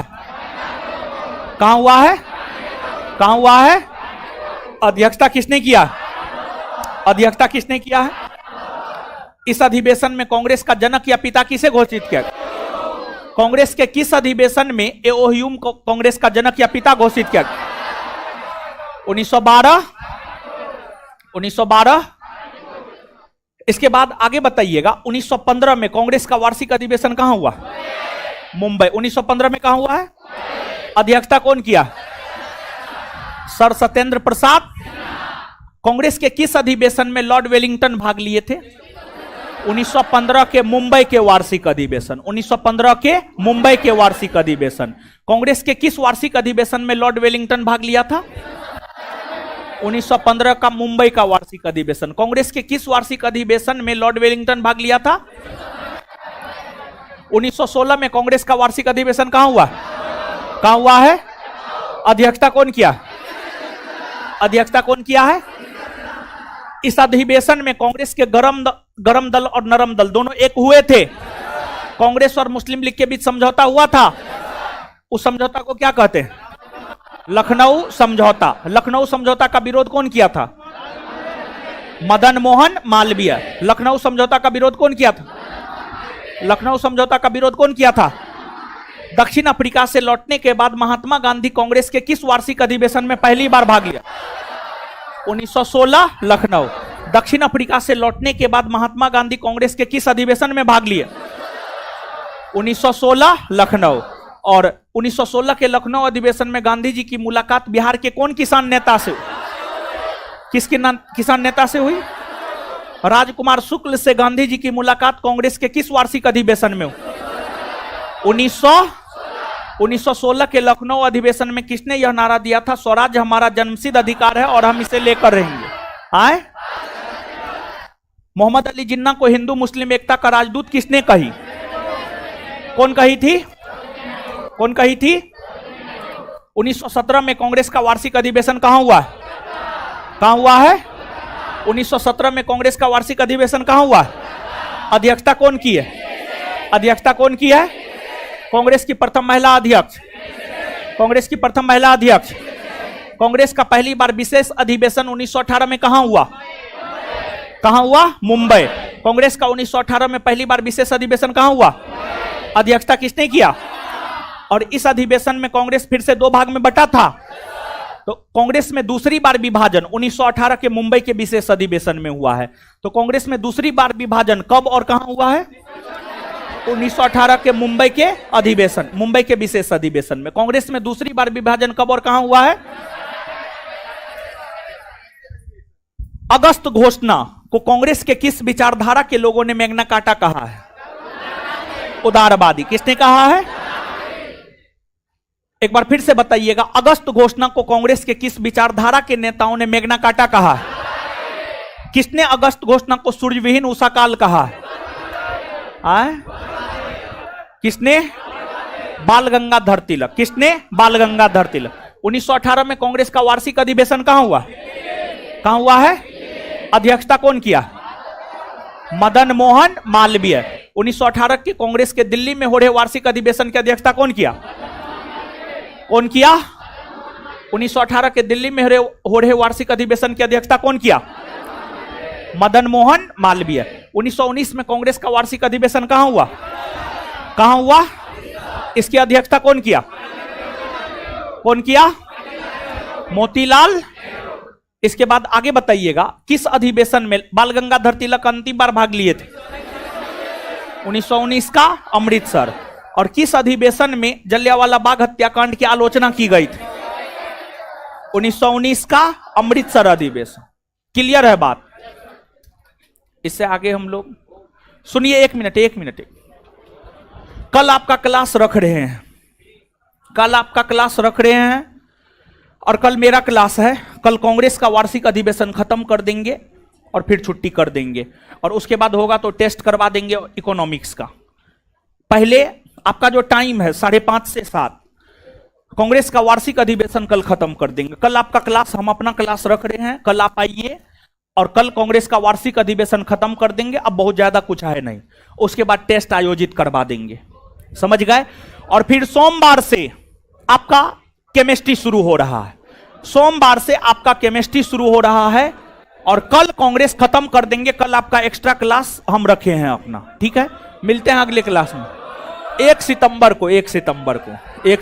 को निकलिए लड़की लोग। 1 सितंबर को संस्थान का स्थापना दिवस है, उसमें भोज खिलाएंगे आप लोग को, चिंता मत कीजिए।